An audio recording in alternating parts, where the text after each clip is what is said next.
మన ప్రభువును రక్షకుడైన యేసుక్రీస్తు నామములో మీకు శుభములు వందనములు తెలియజేస్తున్నాను. అనుదిన ధ్యానమునకు స్వాగతం. న్యాయాధిపతుల గ్రంథం 10వ అధ్యాయం ఈ దిన మన ధ్యానాంశంగా ఉంది. అబీమెలెకు తర్వాత ఇస్సాకారు గోత్రికుడైన దోదో మనవడు పువ్వా కుమారుడైన తోలా న్యాయాధిపతిగా నియమింపబడ్డాడు. ఇతడు ఇజ్రాయేలుకు దాదాపుగా 23 సంవత్సరాలు న్యాయాధిపతిగా ఉన్నాడు. పెద్దగా ఇతని చరిత్ర బైబిల్లో రాయబడలేదు. ఆ తర్వాత గిలాదు దేశస్థుడైనటువంటి యాయీరు నియమింపబడినవాడై అతడు కూడా 22 సంవత్సరాలు ఇజ్రాయేలుకు న్యాయాధిపతిగా ఉన్నాడు. వీరిద్దరి గురించి కేవలం వారు ఇన్ని సంవత్సరాలు న్యాయాధిపతిగా ఉన్నారు అని మాత్రమే రాశారు, కానీ పెద్దగా చరిత్ర రాయబడలేదు. అయితే ఒక్కొక్క న్యాయాధిపతి, మనం గతంలో చదివినట్టుగా ఒక్కొక్క న్యాయాధిపతి చనిపోయిన తర్వాత ఇజ్రాయెల్ తిరిగి పాపం చేయటం, అంటే నాయకుడు లేకపోతే ప్రజలు ఎప్పుడూ త్రొటిల్లిపోతూనే ఉన్నారు. స్వతహాగా వారికి వారుగా భయం కలిగి దేవుని వెంబడించేటువంటి స్థితిలోకి ఎవరు రావట్లేదు. ఈ అధ్యాయంలో 6 వచనం నుండి 15 వచనం వరకు చదివితే దేవుని ప్రజలు ఏ విధంగా తప్పిపోయి దేవునికి వ్యతిరేకంగా తిరిగి పాపం చేశారో, తద్వారా శత్రువు చేతికి అప్పగించబడి ఒక పనిష్మెంట్ ఎలా పొందారో, అది తట్టుకోలేక తిరిగి వాళ్ళు పశ్చాత్తపడి ఎలా ప్రార్థన చేశారో, ఈ విషయాలన్నీ కూడా గ్రంథస్థం చేయబడుతున్నాయి. అయితే 16వ వచనం చదివి నేను కాస్త మీకు వివరించే ప్రయత్నం చేస్తాను. న్యాయాధిపతుల గ్రంథం 10వ అధ్యాయం 16వ వచనం. యెహోవాను సేవింపవలనని తమ మధ్య నుండి అన్య దేవతలను తొలగింపగా ఆయన ఆత్మ ఇజ్రాయెలు కలిగిన దురవస్థను చూచి సహింపలేకపోయెను. కీడు కలగగా, శ్రమ కలగగా దేవుడు జ్ఞాపకం వస్తాడు. తప్పని పరిస్థితుల్లో దేవుని దగ్గర మొరపెట్టి ఏడ్చి ప్రలాపించి ఉపవసించి ఆయన చూస్తూ ఊరుకుండలేడు, తట్టుకోలేడు. ఆయన కనికరము, ఆయన వాత్సల్యత చాలా గొప్పది. తాను చేయాల్సినటువంటి కీడు చేయకుండా క్షమించేస్తాడు. కొన్ని దినాలు, కొన్ని సంవత్సరాలు సవ్యంగా సాగిపోతుంది అనుకోండి, తిరిగి దేవుడు మళ్ళీ జ్ఞాపకానికి రాడు. మీరు చూడండి, దినవృత్తాంత గ్రంథంలో 2వ గ్రంథంలో 7వ అధ్యాయంలో 17వ వచనంలో ఒక మంచి మాట ఉంది. నా పేరు పెట్టబడిన నా జనులు తమ్మును తాము తగ్గించుకొని ప్రార్థన చేసి నన్ను వెదకి తమ చెడు మార్గములను విడిచిన ఎడల ఆకాశము నుండి నేను వారి ప్రార్థనను విని వారి పాపమును క్షమించి వారి దేశమును స్వస్థపరచుదును. విననొల్లక నా చెవులు మందం కాలేదు, రక్షింపజాలక నా చేతులు కొరచ కాలేదు. ఆయన వైపు నుంచి ఆయన మాట్లాడుతూ వచ్చాడు. మీకు నాకు మధ్యలో అడ్డుగా గోడలాగా మీ పాపాలు పెరిగిపోయాయి. అయితే ఇక్కడ చూడండి, ఆకాశము నుండి ఆయన తన ప్రజల ప్రార్థన వినేదానికి సిద్ధంగా ఉన్నాడు. కానీ చదివిన ఈ వచనంలో 4 విషయాలు జరగాల్సిన అంశం ఉంది. ఆయన పేరు పెట్టబడినటువంటి ఆయన ప్రజలు ఆయన ఎదుట తమ్మును తాము మొదట తగ్గించుకోవాలి. యాకోబు భక్తుడు కూడా తన పత్రికలో రాస్తూ 4వ వచనంలో 10వ వచనంలో అంటాడు కదా, ప్రభువు దృష్టికి మిమ్మల్ని మీరు తగ్గించుకొనండి, అప్పుడు మీరు హెచ్చించబడతారు. ప్రజల యొక్క దీనస్థితి తెలిసినటువంటి కొంతమంది నాయకులు, రాజులు చాలా వివేకంగా ప్రార్థన చేశారు. దేవుని దగ్గర ప్రార్థించి అలా జవాబు పొందారు. అందులో సొలొమోను కూడా ఒక అద్భుతకరమైనటువంటి ప్రార్థన చేశాడు.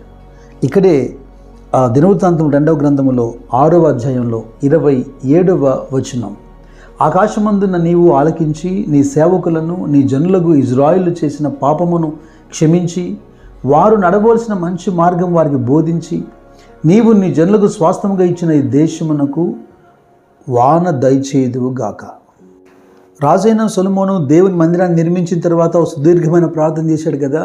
ఆ తర్వాత తన ప్రజలు తప్పిపోతే వారు మందిరాన్ని ఆశ్రయించి మందిరం తోటి తిరిగి పశ్చాత్తపడి ప్రార్థన చేస్తే క్షమిస్తావా అని అడుగుతున్నాడు, క్షమించమని కోరుతున్నాడు. నినివే పట్టణానికి వెళ్ళి ప్రవక్త అయినటువంటి యోనా, ఇదిగో ఓ నిత్యనాశనం ఈ పట్టణం మీదకి వస్తుంది అని ప్రకటన చేసి ఏ విధంగా సొదొమ గొమొర్రా కాలిపోయినట్టుగా ఆకాశం నుంచి ఒకవేళ అగ్ని కురుస్తుందో, ఎటువంటి నాశనాన్ని దేవుడు తీసుకొస్తాడో అని పట్టణం వెలబడికి వెళ్ళి ఎదురు చూస్తుండగా దేవుడు ఆ పట్టణాన్ని క్షమించలేదా? ఆ యోనా గ్రంథంలో 3:10లో మనం చూస్తాం, ఆ నినివే పట్టణం వారు తమ చెడు నడతలను మానుకొని వారు చేయుచున్న క్రియలను దేవుడు చూచి పశ్చాత్తాపుడై వారికి చేస్తానని చెప్పినటువంటి కీడును ఆయన మానెను. అంటే వారు చేస్తున్న క్రియలు అంటే అర్థం ఏంటి? పశ్చాత్తపడి మారు మనసు పొంది బొడిదలో కూర్చొని క్షమాపణ కోరుతూ పట్టణంలో ఉన్న ప్రజలందరూ అది చూసి ప్రభు చెల్లించిపోయాడు. యోవేలు ప్రవక్త కూడా తన గ్రంథంలో 2వ అధ్యాయంలో 12-13 వచనాల్లో, మీరు ఉపవాసం ఉండి ఇప్పుడైనా కన్నీరు విడుచుచు దుఃఖించుచు మనపూర్వకముగా తిరిగి రమ్మని ఆహ్వానిస్తూ ఒక మాట అంటాడు. మీ దేవుడైన యెహోవా కరుణా వాత్సల్యములు గలవాడును శాంతమూర్తియు అత్యంత కృపగలవాడునై ఉండి తాను చేయనుద్దేశించిన కీడును చేయక పశ్చాత్తాపడును గనక మీ వస్త్రములు కాక మీ హృదయములను చింపుకొని ఆయన తట్టు తిరుగుడి.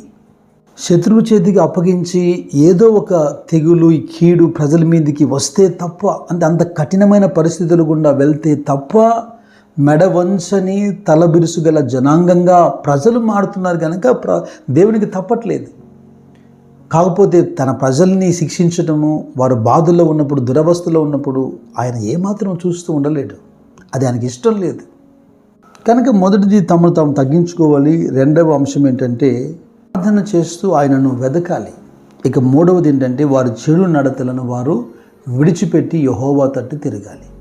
దేవుని ప్రజలు అన్య జనాంగంతో సహవాసం చేసి వారి క్రియలు నేర్చుకొని వారి విగ్రహములకు పూజ చేసి అవే వారికి ఉరిగా మార్చుకొని నిరపరాధుల రక్తం ఒలికించి తమ కుమార్తెలను అన్య దేవతలకు బలిగా అర్పించి సమస్త విధములైనటువంటి అపవిత్రత సంపాదించుకొని యెహోవా కోపమునకు ఉగ్రతకు వారు పాత్రులైపోయి ఉండగా కీర్తనకారుడు అంటాడు, అయినను వారి రోదనము తనకు వినపడగా వారి కలిగిన శ్రమను ఆయన చూచెను. వారిని తలంచుకొని ఆయన తన నిబంధనను జ్ఞాపకం చేసుకొనెను.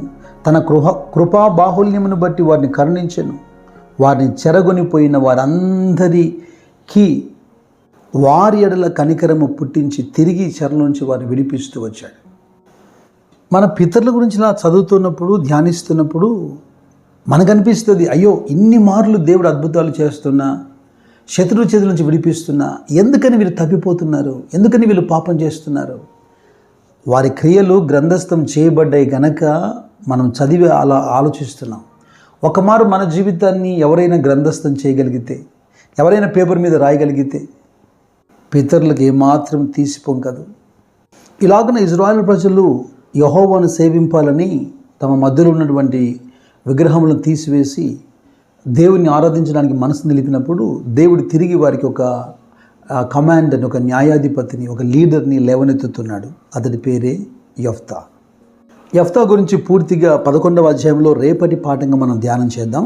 కనుక నా ప్రియ సహోదరులారా, దేవుని పరిశుద్ధాత్మకు దుఃఖం పుట్టించకుండా ఆయనకు ఆయాసము కలిగించేటువంటి మార్గములు మనలో ఏమైనా ఉన్నాయేమో పరిశీలించుకొని దేవుని మీద ఆధారపడి దావీదు వలె ప్రార్థించి విడుదల పొందుదుము గాక. కృపను నిర్లక్ష్యం చేయక మనకున్నటువంటి స్వాతంత్రమును పాపము చేసేదానికి హేతువుగా మార్చుకొనక వాగ్దానములను స్వతంత్రించుకొని వారిని పోలి పరిశుద్ధతను సంపూర్తి చేసుకొని దిశగా మనం కొనసాగుదుము గాక. కృప మీ అందరికీ తోడైండును గాక. God bless you.